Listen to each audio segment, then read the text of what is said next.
다음 달 본격적인 업무를 앞두고 지방선거 당선인들이 지역을 위해 어떤 일을 할까 주민들이 거는 기대가 큽니다. 하지만 기대에 앞서 일부 지자체 당선인들은 선거법 위반 혐의로 수사를 받고 있는 실정인데요. 최지연 변호사와 함께 자세한 이야기 나눠보겠습니다.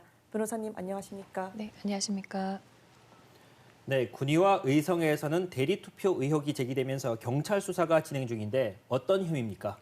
네, 지방선거를 앞두고 경북 군위군과 의성군에서 대리투표 의혹이 있었는데요. 경북 선관위는 거소투표를 악용해서 대리투표를 한 혐의로 마을이장 6명과 요양보호사 1명을 고발했고 또 거소투표자 240여 명도 조사 대상에 포함시켰습니다. 거소투표라는 것은 몸이 불편해서 투표소에 갈 수 없는 유권자가 자신이 머무는 곳에서 우편으로 투표를 하는 제도를 말하는데요. 이번에 고발된 사람들은 당사자의 의사를 확인하지 않고 거소투표일 명부에 오르게 했거나 대리로 거소투표를 한 혐의를 받고 있습니다. 요양원이라든가 병원에 입소한 분들은 선관위 직원이 직접 방문해서 관리를 하지만 집에서 치료하는 분들은 그렇지 못한 실정인데요. 때문에 이런 사건이 꽤 발생한다고 합니다. 네, 이 말씀하신 의혹 외에도 금품 수수와 허위 사실 유포 의혹에 대한 고발도 있었죠. 어떤 내용인가요? 네, 지난 영덕군수 국민의힘 경선 과정에서 특정 후보 지지자와 책임당원 등 10여 명이 고발되기도 했는데요. 그중에서 7명은 금품 수수 혐의를 받고 있고 또 2명은 책임당원 자택을 찾아가서 특정 경선 후보를 찍도록 강요한 혐의를, 또 3명은 당내 경선을 위한 여론조사에서 거짓 응답을 유도한 혐의를 받고 있습니다. 그리고 허위사실 유포 혐의도 상당히 많았는데요. 경쟁 후보를 헐뜯거나 의혹을 제시한 경우가 대부분이었고요. 그 외에도 선거운동 중이던 후보에게 욕설을 했던 한 청년이 선거방해 혐의로 체포되기도 했습니다. 네, 지난 지방선거와 비교하면 이번에는 선거법 위반 혐의가 절반으로 줄었다고 하는데 특별한 이유라도 있습니까? 네, 검찰에 따르면 대구 경북 지역은 당선자 9명을 비롯해서 선거사범 159명을 입건했고 또 현재 134명을 수사 중이라고 합니다. 전국적으로는 1,003명이 입건됐는데요.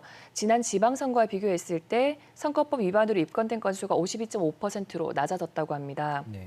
그런데 원인을 살펴보면 직전 대통령 선거에 비해서 지방선거에 대한 관심이 낮아져서 투표율이 저조했고 또 선거 관련 규제가 완화된 것도 선거사범수 감소에 영향을 미쳤다고 하는데요. 적발 건수는 줄었지만 내용을 살펴보면 기부행위 위반이라든가 허위사실 공표, 비방과 같은 중대한 위반 사례 비중은 오히려 더 늘어났다고 합니다. 네, 그렇다면 이 대리투표나 금품 수수 혐의가 선거법 위반으로 확정되면 어떤 처벌을 받게 되나요? 네, 우선 먼저 살펴봤던 대리투표의 경우에는 사위투표죄라고 해서 5년 이하의 징역이나 1,000만 원 이하 벌금으로 처벌될 수 있습니다. 네. 그리고 금품을 주고받거나 약속하는 경우에는 5년 이하의 징역 또는 3천만 원 이하의 벌금으로 처벌될 수 있는데요. 여기에서 만일 후보자가 직접 금품을 수수하는 경우에는 7천만 원 이하의 징역이나 5천만 원 이하 벌금으로 가중 처벌될 수 있습니다. 그리고 가장 많이 발생하는 허위사실 공표의 경우에는 우선 당선 목적일 경우에는 5년 이하의 징역 또는 3천만 원 이하의 벌금으로 처벌될 수 있고요.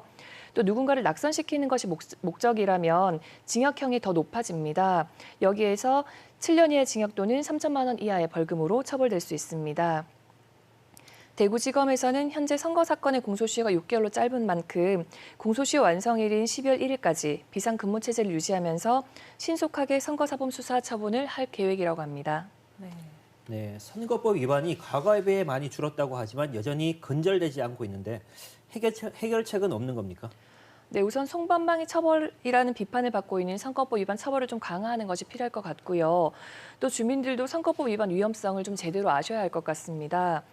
제가 사건으로 당사자들을 직접 만나보면요. 뭐 관행인 줄 알았다. 내가 일단 돈을 받은 다음에 원래 찍으려고 했던 후보 찍으면 되는 것이 아니냐. 뭐 이렇게 말씀을 하신다거나 아니면 아는 사람 부탁이니까 또 소액이고 식사 한 끼 정도는 괜찮지 않냐. 뭐 이렇게 쉽게 생각하시는 경우가 많더라고요.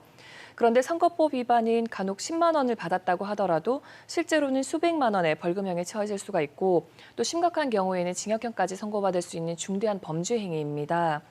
특히 선거일개가 과열된 곳일수록 선거법 위반도 많고 또 선거 후에도 주민 갈등으로 후유증이 심각한데요. 당선 무효가 되면 또 재선거를 치러야 하잖아요. 근데 이런 과정에서 결국 피해를 입는 것은 지역 주민들이거든요. 이러한 점을 꼭 기억해 주셨으면 좋겠습니다. 네, 당선인 수사로 곧 시작되는 지자체 업무에 공백이 생기지 않을까 걱정입니다. 지금까지 최지연 변호사였습니다. 오늘 말씀 고맙습니다.